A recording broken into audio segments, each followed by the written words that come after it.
The crystal chandeliers above the donor dinner sparkled like stars, but I felt nothing except the cold weight of humiliation settling into my chest. My husband Halston stood at the podium, his voice smooth and confident as he addressed the room full of wealthy supporters. Then he said it. "I need a more modern, more polished woman to be First Lady." His eyes didn't even flicker toward me. Instead, they landed on Vanessa, the young aide standing beside him, her cheeks flushing pink. The room went silent. Forks stopped midair. I sat frozen, my hands gripping my napkin under the table. Someone coughed awkwardly. I excused myself quietly, my heels clicking against the marble floor as I walked toward the exit. Behind me, I heard Halston's voice again. "She's sweet, but she's not campaign material." I didn't cry. I just memorized every single word. When Halston came home that night, he acted as if nothing had happened. He loosened his tie, poured himself whiskey, and complained about the shrimp being overcooked at dinner. I stood in the doorway of our bedroom, arms crossed. "You humiliated me tonight," I said quietly. He waved a hand dismissively. "You're being overly sensitive. Politics requires optics, and you know that." He sat on the edge of the bed, kicking off his shoes. "Vanessa might shadow me more closely from now on. She understands the demands of the campaign." Something inside me shut off.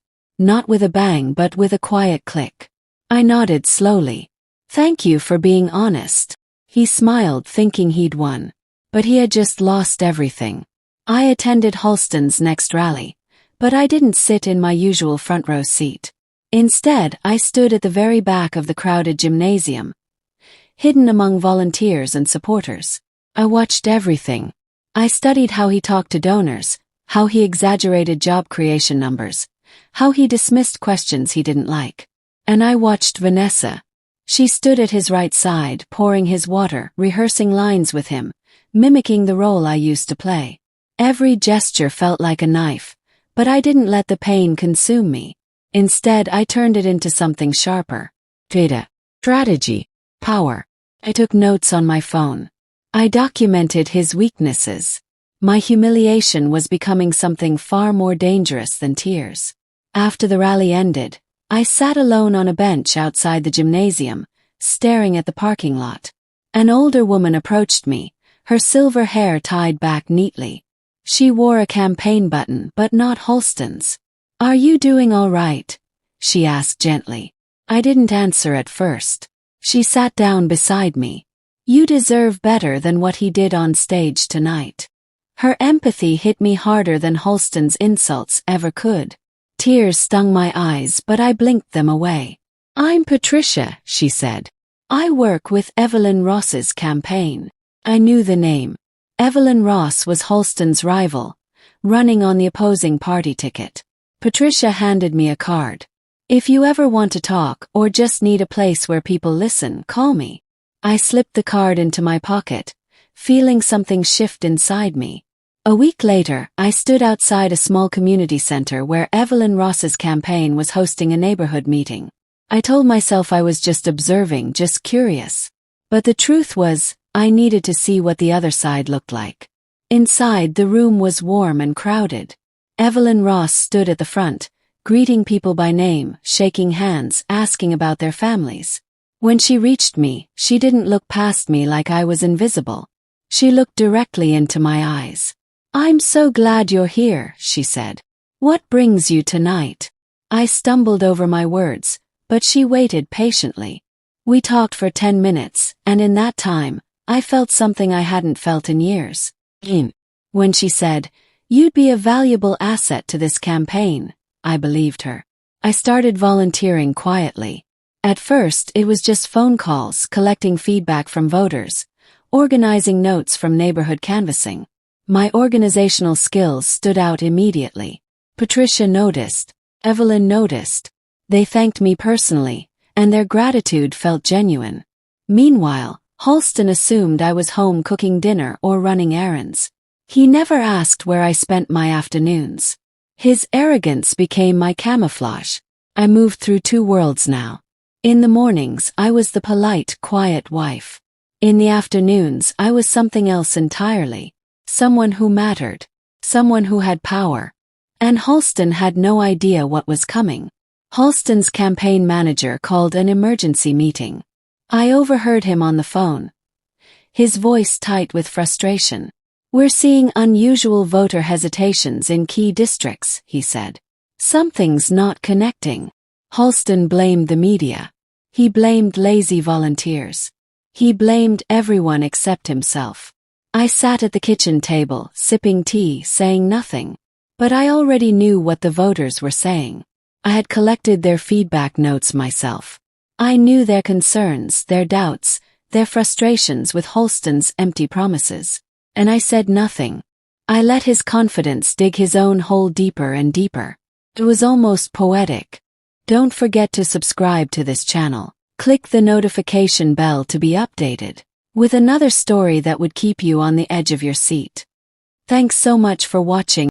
One evening, I returned home early and heard voices in Halston's office. I stood outside the door listening. Vanessa's voice was confident, almost bold. "I could represent you better," she said. "The voters need someone fresher, younger." Halston didn't deny it. Instead, he chuckled. "You're not wrong. You have the energy this campaign needs." The sting was sharp, but this time it didn't bring tears. It brought clarity. I wasn't heartbroken anymore.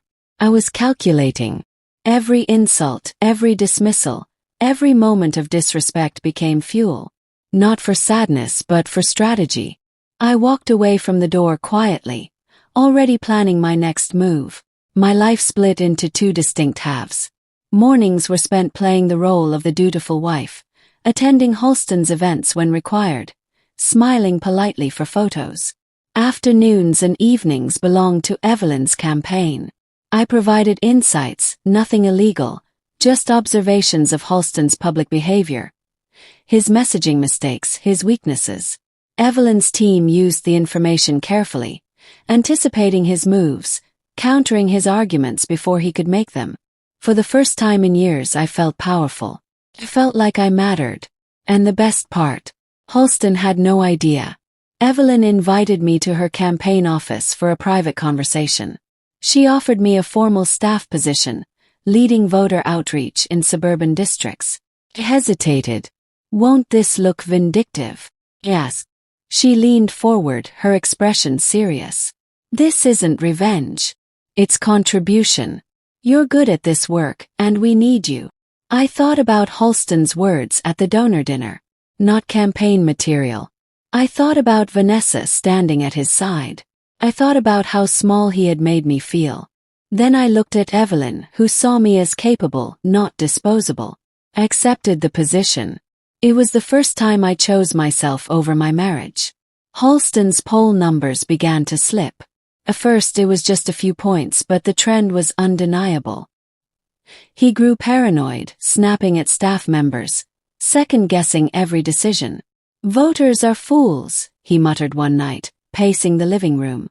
"They don't understand what I'm offering." Vanessa tried to comfort him, but even she looked nervous. I watched from the doorway, taking mental notes. His arrogance was cracking. His frustration was showing. And every weakness I observed, I quietly passed along to Evelyn's team. Not out of spite, out of strategy. Evelyn used one of my public messaging strategies during a televised town hall. She spoke directly to working mothers, addressing their childcare concerns with specific, actionable solutions. The response was immediate. Social media exploded with praise. Commentators called her performance surprisingly warm and relatable. I watched the broadcast from my living room, pride swelling in my chest. Behind me, Halston paced angrily, his jaw clenched. "How is she doing this?" he muttered. "Where is this coming from?" I said nothing, but inside I was smiling. He was being outshined, and he had no idea I was the architect. Halston cornered me in the kitchen one evening. His expression dark. "You've been unsupportive," he accused. "Distracted. You're ruining my focus." He demanded I attend his upcoming events, stand by his side, play the role of the loving wife. I refused calmly. I have other commitments. His face turned red. You'll ruin everything, he shouted. I met his eyes, steady and unflinching. I'm not ruining anything, Halston. You did that yourself. He stood there, stunned as I walked past him. His panic told me everything. He was losing control and he knew it. Evelyn's campaign offered me a leadership position overseeing voter outreach across 3 counties. The team gathered around me, cheering, shaking my hand. Patricia hugged me tightly. You've earned this, she whispered. I accepted, and for the first time in years I didn't feel like baggage. Felt like an asset. Felt valued. That night, I looked at myself in the mirror and barely recognized the woman staring back. She was stronger, sharper, free. Halston's speeches started sounding rehearsed and desperate. His delivery grew frantic, his talking points repetitive. Donors began whispering among themselves. Vanessa started distancing herself, standing farther from him on stage. The press noted his unusual aggression and lack of focus. Meanwhile, I worked quietly, building Evelyn's momentum with surgical precision. Every door I knocked on, every voter I spoke to, every strategy one implemented chipped away at Halston's foundation. And I never once had to raise my voice. A local journalist reached out, asking for an off-record conversation about the campaign climate. I agreed to meet at a quiet coffee shop. I told the truth, nothing scandalous, just who Halston was publicly. His contradictions. His dismissiveness toward voters. His inability to listen. The journalist nodded, scribbling notes. This matches what several staff members have been hinting at, she said. I didn't elaborate further. I didn't need to. The pieces were falling into place on their own. Halston tried to win me back.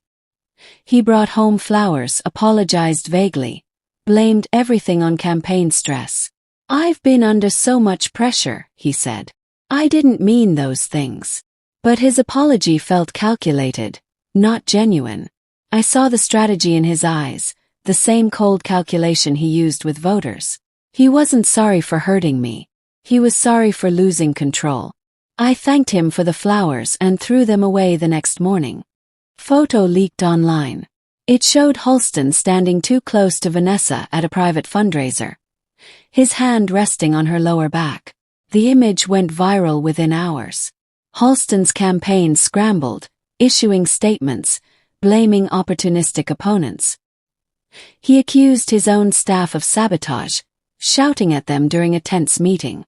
Vanessa quit the next day, releasing a brief statement about needing space. I didn't leak the photo. I didn't need to. Halston had disrespected enough people that someone else did it for me. The debate between Halston and Evelyn was televised statewide. I watched from backstage with Evelyn's team, my heart pounding. Evelyn was calm, prepared, confident. Halston was aggressive, defensive, rattled. When she calmly dismantled his economic plan with facts and data I had helped compile, the audience applauded. Halston stumbled over his rebuttal.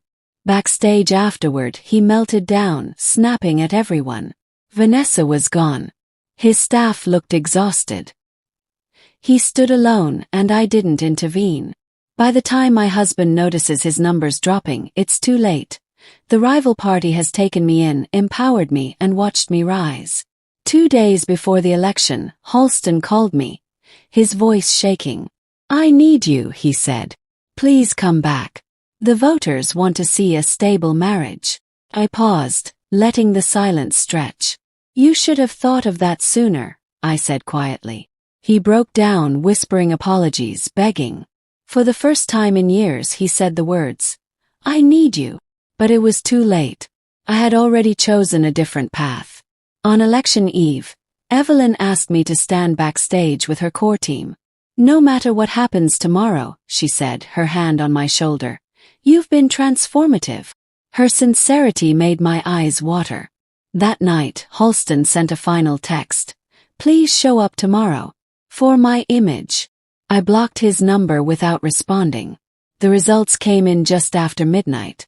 Evelyn won by a decisive margin that analysts called a stunning upset. Halston lost districts he had considered safe. Cameras captured his hollow expression as he gave a brief concession speech. I stood behind Evelyn as she thanked her supporters, the crowd roaring. For the first time in years I felt free. Later that night, Halston showed up at my parents' house, begging to talk. He finally admitted everything. His insecurities, his arrogance, the way he had treated me. He cried, collapsing into a chair. I told him calmly, "I'm filing for divorce." He looked up at me broken. But I felt nothing except relief. When my husband finally loses the election in a humiliating upset, I am standing on stage behind the winning candidate, not as a prop, but as a woman who rebuilt her worth. His downfall arrives publicly, but the deepest blow comes privately when he tries to return, insisting he always knew I had potential. My final act of poetic justice isn't cruel. It's simply choosing myself, choosing respect, and choosing a future built on competence instead of condescension. During Evelyn's victory party, she pulled me aside. "Internal analysis shows your community strategies flipped 3 key districts," she said. "You were the turning point." She offered me a permanent role in her administration. Right as my ex-husband watches from the crowd, realizing he lost far more than an election. The room erupted in applause when she announced it publicly. As I walked on stage beside Evelyn, now as a leader, not a political accessory, I spotted Halston in the crowd. He looked small, regretful, defeated. He had lost his election, his image, his control, and most painfully for him, me. I wasn't too old-fashioned. He was too small-minded. And I had finally outgrown him.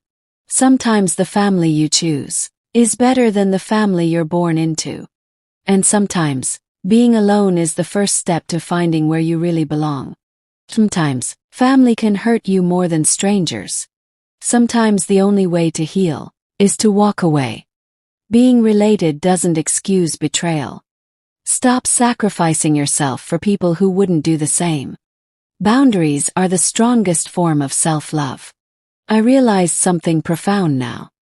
Losing a family who didn't value you isn't a loss. It's a liberation. I left the past behind, and heading toward a future filled with possibility, respect, and real love. The kind of love that doesn't keep people out. The kind of love that invites you in. Dear viewers, what lessons did you take from this story? I'd love to hear your thoughts in the comments. Your views matter. If you have been touched by this story, please give it a thumbs up, and share it with others who needs to learn from it. Don't forget to subscribe to this channel. Click the notification bell to be updated with another story that would keep you on the edge of your seat. Thanks so much for watching, and remember, you're worth the love that respects you, values you, and never makes you feel like you need their permission to exist. Stay blessed, and I'll see you tomorrow for the next story.